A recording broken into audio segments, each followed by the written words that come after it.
Assalamualaikum warahmatullahi wabarakatuh. Halo Sobat Genbi dimanapun kalian berada, kembali lagi bersama kami di podcast Genbincang, Genbitikal Bincang-Bincang dengan saya Mutifallah, Genbitikal Komisariat Universitas Pekalongan. Nah, jadi pada podcast kali ini kita akan membahas topik yang sangat penting sekali, yang sangat dibutuhkan banget nih oleh Sobat Genbi semua yang mungkin saat ini masih menjadi mahasiswa. Jadi pada podcast kali ini nanti kita kedatangan narasumber yang sangat inspiratif sekali ya. Jadi mungkin untuk mahasiswa Universitas Pekalongan udah tahu nih narasumber di sebelah saya siapa. Namun untuk yang bukan mahasiswa pasti bertanya-tanya siapa sih narasumber pada kali ini. Oke, jadi pada podcast kali ini kita akan membahas mengenai tetap berprestasi di masa pandemi, karena sudah kita ketahui bahwa sekarang masih tetap harus berjuang melawan pandemi COVID-19. Walaupun kita semua sudah melakukan vaksinasi, kita tetap melakukan protokol kesehatan, tapi pandemi COVID-19 masih tetap ada di sekitar kita. Jadi kita harus tetap menjaga kesehatan kita. Nah, tips-tips yang perlu diperlukan untuk menjadi mahasiswa yang berprestasi akan selalu kita butuhkan nih, bagaimana caranya. Nah, di sebelah saya sudah ada Kak Suesti. Halo Kak. Halo. Halo, jadi di sebelah saya ada Kak Suesti. Kak Suesti merupakan juara 1 mahasiswa berprestasi Universitas Pekalongan tahun 2021. Jadi pasti kiat-kiatnya dalam menjadi mahasiswa berprestasi sangat dibutuhkan sekali nih untuk Sobat Genbi semua. Jadi saya bacakan terlebih dahulu untuk CV dari Kak Suhesti.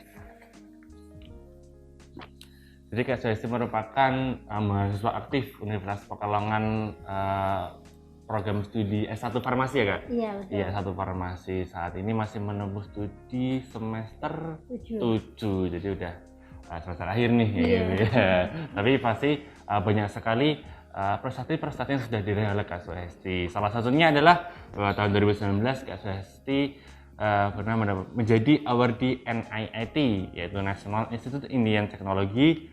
Terus pada tahun 2020 pernah menjadi student exchange Universitas Brunei Darussalam. Pada tahun 2020 juga Kak Suhesti pernah ikut di pertukaran pelajar Nusantara Permata Sakti 2 kali di universitas yang berbeda namun di semester yang sama. Ya. Yang pertama di Universitas Muhammadiyah Kendari dan yang kedua di STIE Mars. Ya. Jadi terus pada tahun 2020 juga nih, jadi tahun 2020 itu Kak Suhesti ikut 4 kegiatan yang sangat besar sekali, yang sangat bergengsi sekali, yaitu Delegate Summer School yang diselenggarakan oleh APFTI gitu ya, misalnya gimana? Iya gitu. APFTI gitu ya, iya. Dan pada tahun 2021 Kak Suhesti dinobatkan sebagai mahasiswa berprestasi Universitas Pekalongan seperti itu. Nah, Suhesti juga banyak sekali nih kegiatan-kegiatan organisasinya. Ini kalau dibacakan nggak bisa 1 hari nih kayak gitu. Oke, jadi langsung saja mungkin disapa-sapa dulu nih Kak untuk Sobat Genbi semua. Oke. Halo semuanya Sobat Genbi. Jadi sudah saya perkenalkan, Kak Suhesti merupakan mahasiswa berprestasi Universitas Pekalongan. Nah, mungkin kita tanya-tanya dulu nih, gimana Kak kabarnya hari ini? Masih tetap sehat ya Kak?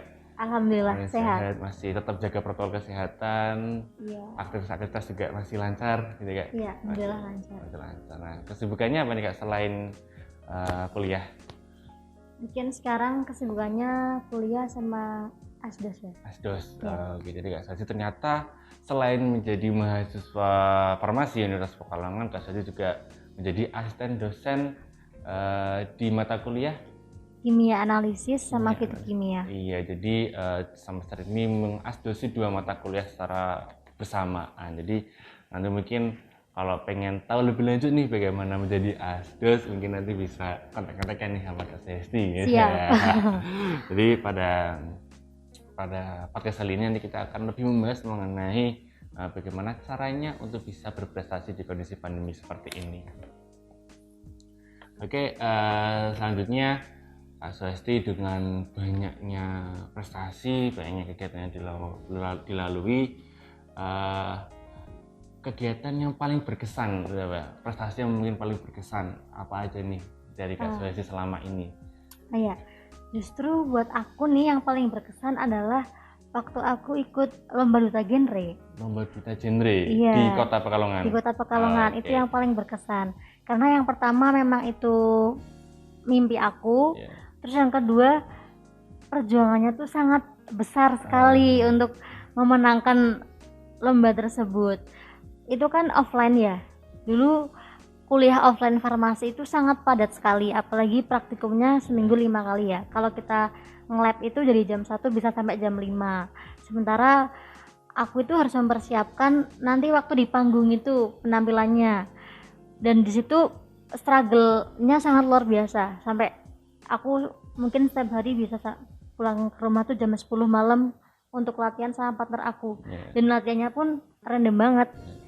Di Gor Citayu, di mana itu sih luar biasa banget struggle-nya, nyampe nyari-nyari baju, mendalami semua materi tentang kegenrean, kemudian gimana performance di penampilan minat bakatnya itu juga difikirkan.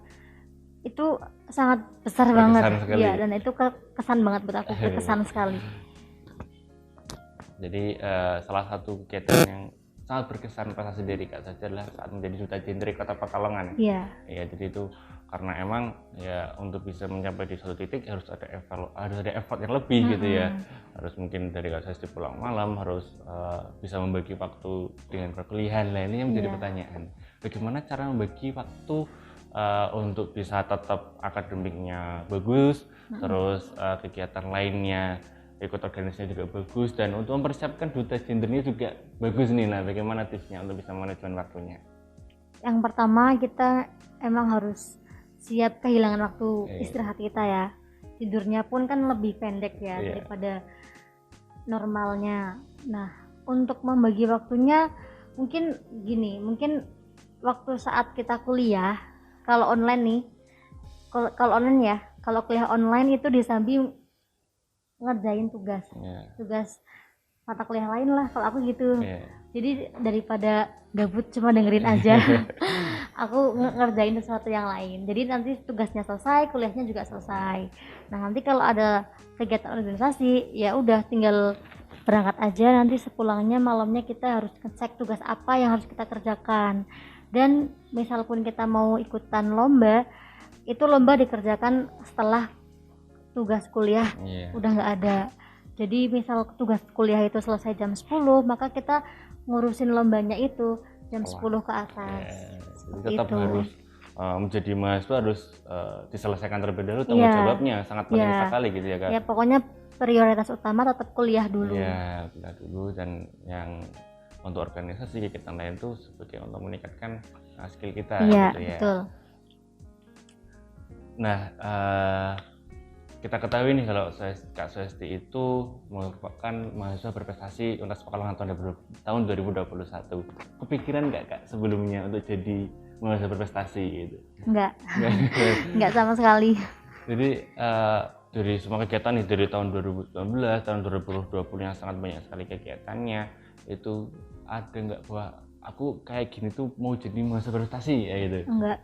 Jadi motivasi aku untuk ngikutin program ini ikutan ini tuh bukan semata-mata ingin menjadi mahasiswa berprestasi, tapi aku punya mimpi yang lebih besar dari itu. Aku tuh pengen banget kuliah di luar negeri kan. Pengen banget. Nah, karena dari source yang aku tonton, yang mereka yang udah kuliah ke luar negeri itu, sewaktu mereka kuliah, mereka harus mengumpulkan banyak pengalaman, ya hanya lomba, tapi mungkin volunteer atau ada lain-lain. Nah, disitulah berarti langkah yang harus aku ambil memang itu gitu. Jadi selalu mengambil peluang, kalau aku selalu mengambil kesempatan dan peluang yang ada. Nah, disitulah nanti terakumulasikan pengalaman kita itu untuk meraih kesananya. Berarti harus punya orientasi dulu, mau apa nih, ternyata harus ada banyak pengalaman yang harus kita raih terlebih dahulu, yang harus kita kumpulkan terlebih dahulu. Yang penting kita kumpulkan sebanyak-banyaknya lah, bahwa nanti akan pasti bermanfaat untuk orientasi yang sudah kita tentukan dari awal. Yang pertama harus tetap orientasi gitu ya, mau ngapain gitu. Selanjutnya, nah ini mungkin banyak permasalahan yang dirasakan oleh mahasiswa atau sobat Kinbi semua, itu kurang takut mengambil resiko. Iya. Jadi akhirnya ketika melakukan hal ini terus gagal sekali, akhirnya sudah pindah lagi ke hal ini, gagal sekali sudah. Jadi Iya. akhirnya stuck di posisi seperti itu terus, tidak mau mengeksplor lebih jauh. Nah, ini tipsnya bagaimana nih Kak, supaya bahwa akan ada kok titiknya nanti kita mendapatkan sisi positifnya Iya. gitu. Kalau aku sendiri ya, mungkin tipsnya yang pertama kita besarkan dulu niatnya. Niat ya. Kalau niatnya tuh masih setengah-setengah, otomatis kita gagal pertama langsung emang nyerah, karena niatnya aja setengah-setengah gitu. Iya. Keinginan kita untuk meraihnya itu tuh nggak besar banget, akhirnya ya udah gagal, ya udahlah, ngapain dilanjutkan lagi gitu. Iya. Tapi kalau kita udah memang berambisi, sangat berambisi untuk bisa meraih hal tersebut, itu kan membara banget ya Iya. keinginannya. Jadi gagal satu, lanjut sampai berkali-kali gagal, baru nanti kita bangkit lagi. Yang pertama itu niatnya harus Iya. besar dulu, harus pokoknya jangan setengah-setengah kalau niat, sehingga pas kita berjuang itu totalitas gitu. Iya. Terus mungkin yang kedua itu pergaulan ya, karena lingkungan itu sangat mempengaruhi. Kalau lingkungan kita tuh orang-orang yang berprestasi, maka kita juga akan termotivasi.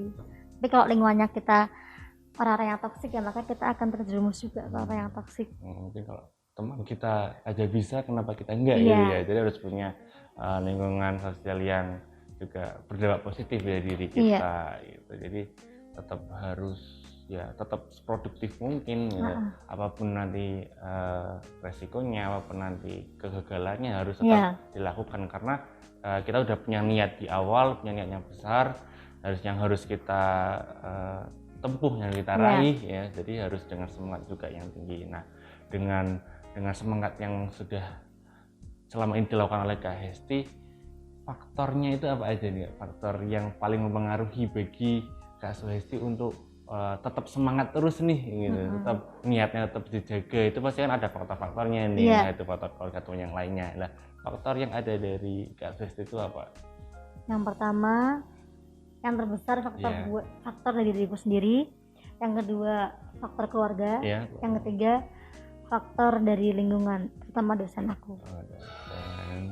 Jadi yang pertama tadi ya niat awal, orientasi juga harus sangat penting. Terus komunikasi sama keluarga, karena ya akan ada banyak waktu yang harus dikorbankan seperti itu. Akhirnya ya orang tua pun harus tahu nih, karena kalau nggak tahu ya akhirnya pasti orang tua akan memikirkan hal-hal yang negatif yang lain gitu. Jadi pentingnya komunikasi kepada orang tua, selalu komunikasi. Terus yang terakhir mungkin kenal dosen itu relasi relasinya diperbanyak, relasi ke orang-orang penting seperti itu, yang akhirnya kita bisa mendapatkan hal-hal positif dari orang-orang tersebut seperti itu.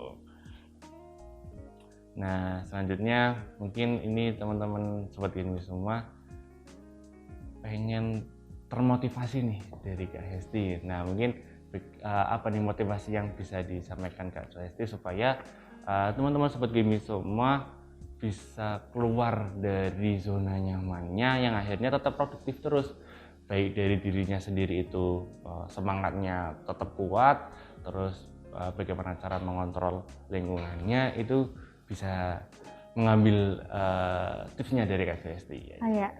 Mungkin buat teman-teman Genbi semuanya, karena kan zaman tuh semakin berjalan ya. Jadi mungkin nanti dunia saingnya kita tuh akan semakin banyak pesaingnya, akan ketat juga. Makanya kita penting sekali untuk meningkatkan kredibilitas diri.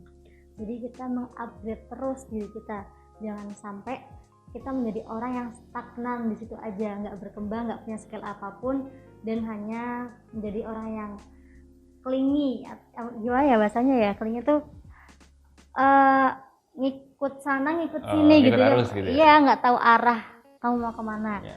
Jadi penting sekali dari sekarang kita harus mulai mengembangkan diri kita, melakukan apa yang kita bisa, kemudian kita menggali potensi kita tuh apa, sehingga itu menjadi investasi buat masa depan kita. Karena hal positif yang kita lakukan sekarang itu nggak mesti dampaknya bakal datang secara langsung sekarang itu juga. kita nggak tahu nanti dampaknya mungkin 5 tahun ke depan atau 10 tahun ke depan. Yang terpenting selagi kita melakukan hal yang positif, itu akan ada feedback positif juga untuk diri kita sendiri. Yang penting niat, Iya. yang penting niat, terus punya orientasi, terus kita yang kita lakukan itu baik, lingkungan kita juga baik, nanti pasti akan ada hasil walaupun tidak kita rasakan di saat itu juga gitu ya. Jadi mungkin banyak yang mikir, aku belum dapat hasilnya nih, kayak gini ya, akhirnya tapi tetap ada ilmu yang bisa didapat sih. Iya, harus bisa mengambil gitu ya, harus bisa merasakan bahwa ya ada ilmu yang sudah saya terima, entah itu sedikit atau banyak, ya itu harus kita jadikan itu sebagai bahan untuk bisa mengupgrade skill kita, nah itu cara pengetahuan maupun keterampilan gitu ya Kak. Oke, kita sudah banyak sekali nih ngobrol-ngobrol dengan Kak Hesti mengenai caranya tetap berprestasi di pandemi, caranya tetap berproduktif, bahwa ya poin terpenting untuk kita tetap produktif atau berprestasi di masa pandemi adalah berawal dari niat kita. Ya, niat kita, keyakinan kita terhadap potensi yang kita miliki. Setelah itu support dari keluarga tentunya, support keluarga, dan kemampuan kita dalam beradaptasi, entah itu kita bersosialisasi, kita melakukan relasi seperti itu ya Kak. Nanti pasti akan ada hal-hal positif yang akan kita raih walaupun tidak pada saat itu juga, tapi pasti akan ada gitu ya, pasti akan ada. Jadi harus tetap kokoh lah dengan niatnya. Mungkin itu saja untuk pembahasan podcast pada kali ini. Jangan lupa untuk follow podcast Gen Bincang di Spotify Sobat Genbi semua, bisa di-share ke teman-temannya, dan jangan lupa untuk like dan subscribe di channel YouTube Genbi Tegal. Itu. Nah, kurang lebihnya mohon maaf. Saya Mustafa Falah selaku moderator. Pamit undur diri. Assalamualaikum warahmatullahi wabarakatuh. Waalaikumsalam.